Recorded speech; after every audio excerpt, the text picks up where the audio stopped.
Oh, it's like a snake. Should I make this the thumbnail? This is what our menu looks like for today, and this is how I have the timeline of when I'm going to be making everything. So this is what 7 pounds of tenderloin look like. This whole thing was $80, but if I got 3 tenderloin steak dishes at a restaurant, I would have paid $80 anyways. So you get 7 or 8 tenderloin steaks, probably more than that actually. This knife looks pretty good. I'm gonna measure each steak to be about 3 fingers in width. So I have all my tenderloin steaks cut up and prepped. I just patted them dry. I'm not gonna add any salt and pepper until about 30 minutes before I'm gonna sear them. So I'm just gonna cover them with some saran wrap and then keep them in the fridge until it's time to cook them. Then any leftover meat, I'm just gonna slice it up and use it for like a stir fry later on.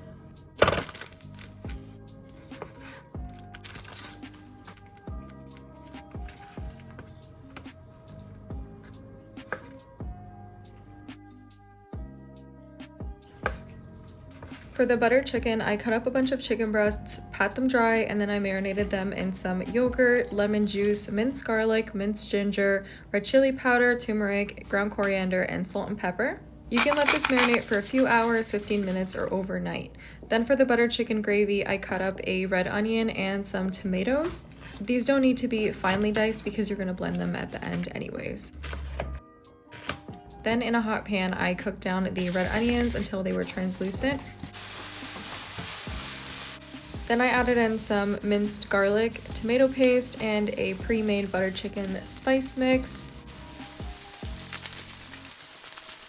Next I add in the diced tomatoes, some cashews, and a couple more spices. I like to add some garam masala and ground coriander. Then I let this simmer on a medium heat with the lid on for about 20 minutes. Once the gravy has cooled, I go ahead and run it through a blender to get it nice and smooth, and then I run it through a sieve back into the pot so that there are no chunks in the gravy.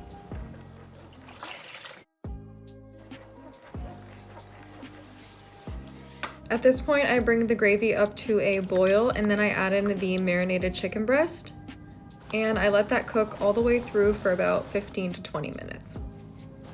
At the end, I added in some half and half and melted butter, and then you can garnish it with coriander. Then I roasted some veggies to be served with the steak. I have carrots and broccolini. I made 2 separate marinades for the broccoli and the carrot. For the carrot, I made a more sweet marinade using some brown sugar.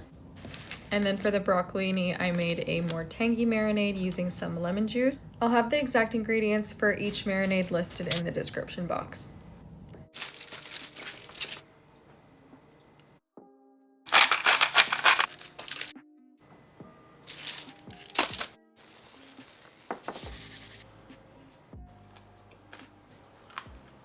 Next, I prepared my herb and garlic butter for the garlic bread, which is just some chopped up parsley, nice and fine, minced in some garlic or grated in some garlic, and some dried chives, which is optional. Mix that all together. Then I cut up my baguette and applied some of the butter to each round, topped each round off with some mozzarella, and then I just cover these and broil them for 2 minutes right before my guests arrive. I had taken my steaks out of the fridge at this point for about 30 minutes to let them come to room temperature, seasoned them generously with some salt and pepper, and then seared them in a heated stainless steel pan until there was a crust on both sides and going all the way around the edges. Then I added in some herb and garlic butter that I made from the garlic bread butter mixture.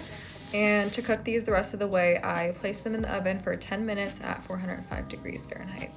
I let the steaks rest for a few minutes before I cut into them.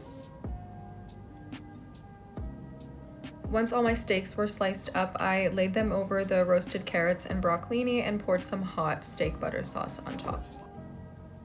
For the Caesar salad, I made a classic, pretty basic but delicious Caesar salad. I rinsed out all my lettuce, romaine lettuce.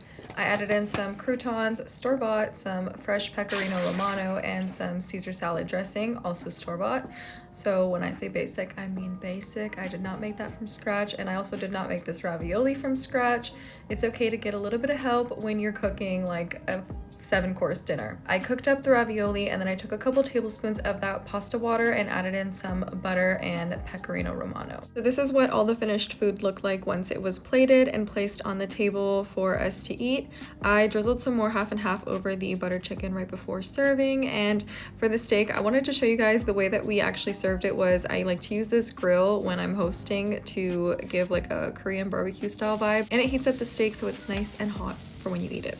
I hope you enjoyed this video and I'll see you in the next one. Bye!